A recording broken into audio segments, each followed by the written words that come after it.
So with fluid management, our mnemonic is X hippie cow T. X hippie cow T. So it's X hippie cow T.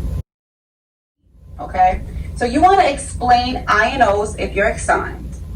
The H is for hydration status. You want to check the hydration status ×2. You want to check for turgor, mucous membranes if it's an adult or anyone over 1 year old. If you're checking the hydration status on a child that's under 1 year old, then you want to check the anterior fontanelle as one of your hydration status checks. Okay? And then you're going to check the IV site. Okay? You're going to check the IV site for RITS, R-I-T-S. You're going to check the rate, the integrity, the type, and the solution. Okay? So you are checking the rate. What rate is the IV going at? If it's a pump, what is that pump going at? You're going to check the integrity. Is the site taped down? Is it secured? Okay. Then you're going to check the type. Okay, so if it's 0.9% sodium chloride, you put that there. If it's lactated ringers, then you would put that there. And you're at this point, you're checking everything that's in yellow is a part of the 20-minute checks. So you'll be writing that down in your fluid management flow sheet. Okay, then you're going to palpate the IV. So you're going to go ahead and put gloves on.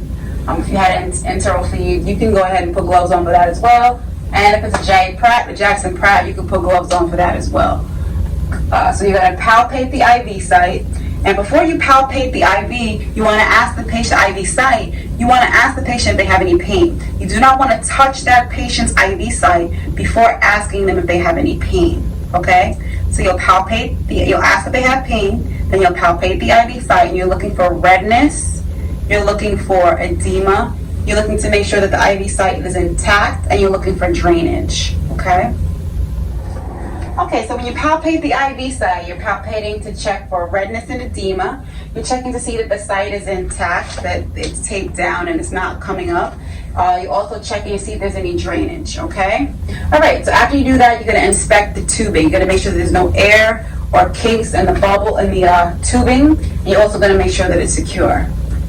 And then you're going to check the enteral for the same thing, for the rate, the integrity, the type, and the solution, which you could have done in the P, okay? And then you can check the oral order if it's for whatever it is. It could be ad lib, which is at liberty. It can be encouraged fluids, okay? And then you're gonna check for the oxygen rate. Oxygen is a 20-minute check. So you're gonna check the rate and the delivery method. Then you're gonna check to see if there's any other drains. Is there a Foley, a J. Pratt? Is there a chest drain? And you're only checking these if you're assigned. If you're not assigned, then you're not going to check them. Okay? And when you check the Foley, like you're assigned Foley, you're checking for the rate, the integrity, the type, which would be like whether it's J. Pratt, Foley, chest drain. Okay? When it's time to document your output, you want to document the time, the amount, the color, and the type. So if it's urine, you put urine. All right. If it was for the J. Pratt drain, you would put that. And then after you do that, you got to write everything down on the fluid management flow sheet. And then you will go ahead and do your totals. And then you document. So we're going to say that I have intake and output, IV, and encouraged oral fluids. Okay, so the way that this would look is a little bit like this. Now, hi Teddy. So I was assigned fluid management. So what that means is I'm going to check everything that's going into your body and everything that's going out of your body, because I was also assigned intake and output. Okay, so Teddy, one of the first things that I like to do is I want to go ahead and check the IV bag and make sure that you are receiving the right solution and that it's going at the right rate. Okay, so I just want to go ahead and compare that against my assignment sheet. Okay, so it says that you are receiving 0.9% sodium chloride and you are receiving 0.9% sodium chloride, okay? And it's supposed to be going at 50 milliliters per hour. The ICD pump says that it's going at 50 milliliters per hour, okay? And it is, all right? And I just want to go ahead and check the tubing. I'm going to go ahead and just gel my hands. I'm checking for kinks in air. There's no kinks, there's no air, it's patent. Okay, Teddy, now I'm just going to go ahead and put on some gloves. And I'm going to palpate your IV site for redness and edema. Okay.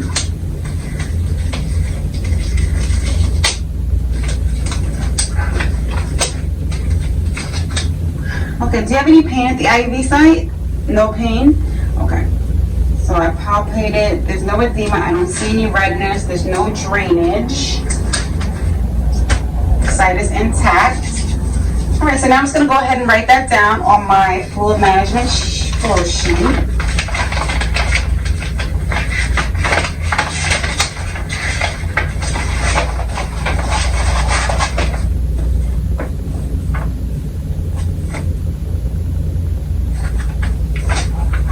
So now I'm going to go ahead and declare my 20-minute checks to my CE.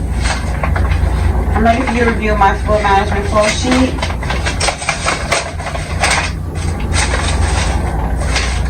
So I give this to the CE. The CE will check that the form is correct. Now I was assigned intake and output. I was also assigned the IVs. And I was assigned to give oral fluids, to encourage oral fluids. All right, so the CE gave my paper back. She told me that I can continue. All right, so Teddy, can you tell me what you know about why you're receiving these IV fluids? So I just did some assessments, and now I'm going to do my learner's needs. So can you tell me what you know about why you're receiving these IV fluids? Teddy has no clue. All right, Teddy, so looks like you just had surgery and we're giving you the IV fluids because we want to keep you hydrated. We want to prevent you from becoming dehydrated. Because if you become dehydrated, it can lead to electrolyte imbalance, which could also lead to arrhythmias, and we don't want that to happen, okay? So we want to prevent that from happening, and that's why you have the IVs. So while we're talking about fluids, I also would like to encourage you to drink fluids. So I'm going to go ahead and get my pitcher. I'm going to pour Teddy some water, and I'm going to go ahead and encourage him to drink.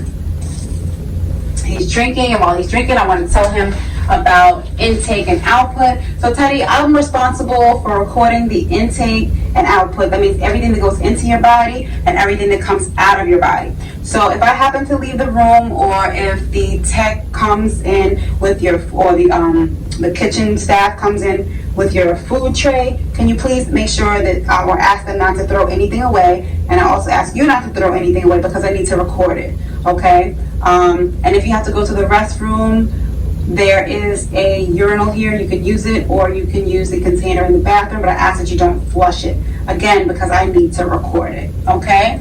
So that was basically everything that I needed to do, but there's one thing I didn't do. I taught him about why he's receiving the IV fluids, but I didn't ask him, Teddy, can you tell me one of the reasons, or something that you learned about what I told you about why you're receiving the IV fluids? Oh, to help me from becoming dehydrated and having electrolyte imbalance. Excellent. So I did the teaching, his response to the teaching. Everything that I'm doing here is the interventions. I gave him fluid. I checked the IV. I made sure that everything is in place in the way it should be. So now I'm going to ask Teddy, how do you feel receiving these IV fluids? Are you having any discomfort or any pain? No, he's not having any discomfort. He feels fine. No signs or symptoms of any type of reactions to the IV. How do you feel with the oral fluid, with the water? You feel fine with the water? He feels fine with the water. So I did the interventions and I reassessed how he's feeling with the water and with the fluids, okay? So now I want to double check and make sure that I did everything that I needed to do. So I did the assessments, I did learner's needs, I did some teaching, I got the response to the teaching, I did some interventions that were assigned, and I got his response to the interventions. Teddy's done with his water, so I'm going to go ahead and take his water, okay, and remove the picture.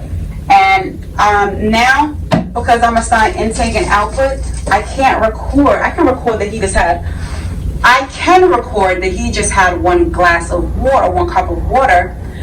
So I will do that. I'll jot that down on my fluid management flow sheet that he had 1 glass of water, 240 milliliters. Okay.